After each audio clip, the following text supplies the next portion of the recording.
So now we'll take our pan, just kind of light, gently line it up.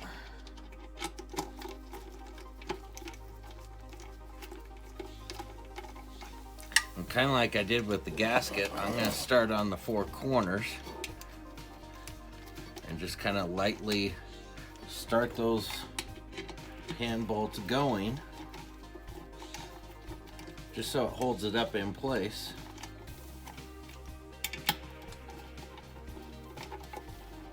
There we go. And then I'll come back around, and now I'll go back around and hand tighten them down. Just hand tighten them to this point, and then we'll torque them to spec.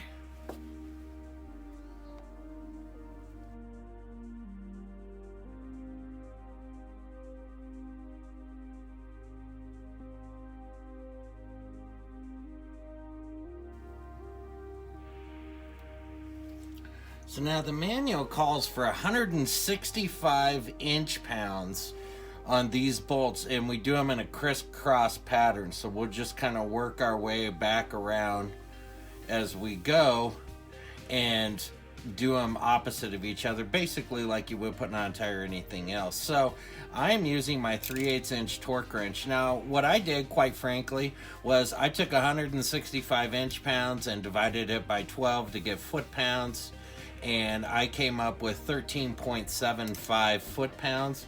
So what I'm going to be doing actually is 14 foot-pounds on this, and I believe that will be just great. You don't want to over tighten these because your housing here is an aluminum housing. So I believe if we go to 14, we're going to do just well. So let's get these all torqued down to spec, and then our pan will be done. The last thing you'll need to do when you're done with that, don't forget you have this little, this here is a wire loom, and it's a mount for your wiring harness that goes to your shift solenoid. And what it does is it goes up here, and then hopefully you can see it from your angle. The stud will come back through your pan, and then don't forget you have a nut. And mine is sitting here somewhere, probably where I can't reach it, where I had it decided. Oh, here it is. And then you have your nut right here, and then that just goes back in it and secures it, and then you'll just take like a wrench or something, secure that down. You don't need to go torquing it too heavy, you just want to be able to hold that wire loom in there. So now 14 foot-pounds crisscross pattern, let's tighten down our pan.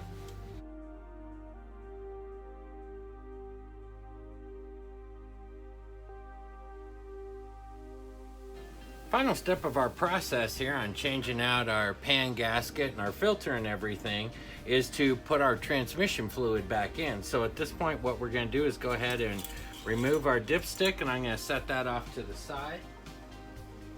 I have a nice clean funnel. You want to make sure your funnel is clean. We're going to place that back down in there. And the manual calls for a drain and fill on this transmission of 4 quarts of our ATF Plus 4 fluid here. So I'm going to go ahead now and add those back in, and then we're going to start it up and just let it warm up, and then test it again and just make sure that our fluid levels are correct. And then once we get done with that, our job will be done.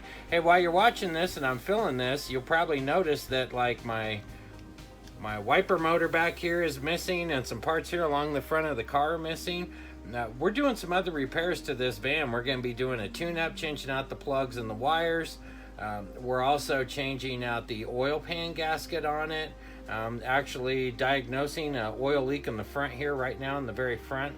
And so we had the bumper cover off, and we're going to be doing a video on that. So if you'd like to see more information on different how-tos with these vans, hit that subscribe button. And if this video has been helpful for you at all, please do me a favor and make sure and hit that like button for me. I'm kind of new here to YouTube, so any bit of likes I can get or help I can get, I'm always happy to have as I do this. So we're gonna go ahead, I'm gonna add these 4 quarts to it like I said, then start the car up and warm it up. Keep checking your fluid while it's on a flat surface. Make sure you have no leaks, and with that you should be good to go. So I'm gonna finish this up and get her going. I hope you've enjoyed this video. I hope it's been helpful to you, and please hit that subscribe button. Thanks for watching.